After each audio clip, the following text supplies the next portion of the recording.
The next story might remind you to go check on your son, your husband, or your brother. New data shows American men are dying sooner. Researchers say deaths of despair are contributing factors. 10 News reporter Liz Crawford looked into the data for us. And Liz, what are deaths of despair? Well, we're talking about deaths caused by suicide and drug overdose. No doubt depressing data. You see, male life expectancy in the U.S. has decreased every year since 2014. According to the National Center for Health Statistics, the average life expectancy for American men is 76.1. That's based on the most recent data they have from 2017. The steady decline over the past 4 years has been partially caused by the spike in overdose deaths. Drug overdose rates for men are almost twice as high as a decade ago.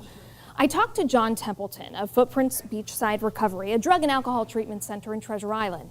He says men are sometimes less likely to accept their disease and seek help.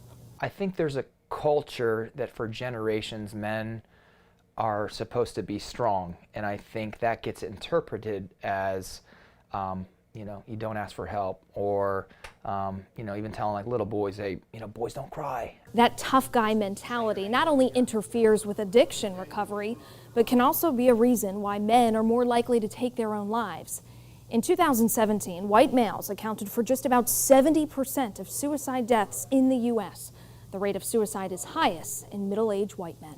Alcohol brought me to a place where I didn't know if I wanted to live anymore. Hopefully, as we're erasing the stigma of addiction and mental health, that going to a therapist or going to a treatment center will be as commonly accepted as just going to your primary care physician.